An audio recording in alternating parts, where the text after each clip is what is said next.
क्या ऐसा कभी हो सकता है कि जो काम आपने किया ही नहीं है, लॉ उसके लिए आपको रिस्पॉन्सिबल माने एंड पनिश करे? Yes, it is possible under the principle of vicarious liability.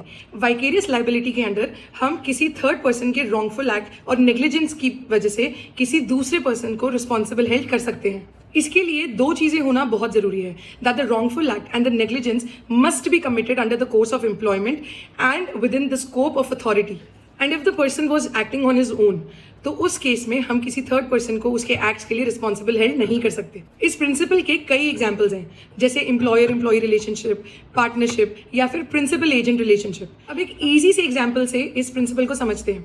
For example, एक पर्सन है ए, उसने एक ड्राइवर रखा हुआ है अपनी गाड़ी चलाने के लिए। ड्राइवर रोज सुबह गाड़ी को ऑफिस लेके जाता है एंड शाम को गाड़ी को ऑफिस से घर लेके आता है।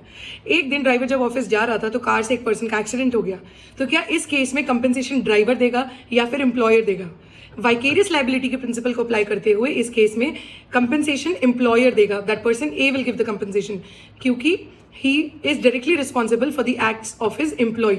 लेकिन अगर एक्सीडेंट ऑफिस आवर्स के बाद में होता या फिर तब होता जब ड्राइवर अपनी खुद की पर्सनल कार चला रहा है, तो इस केस में वाइकेरियस लाइबिलिटी का प्रिंसिपल नहीं लगता एंड ड्राइवर पर्सनली रिस्पॉन्सिबल होता उस एक्सीडेंट के लिए, ना कि उसका एम्प्लॉयर।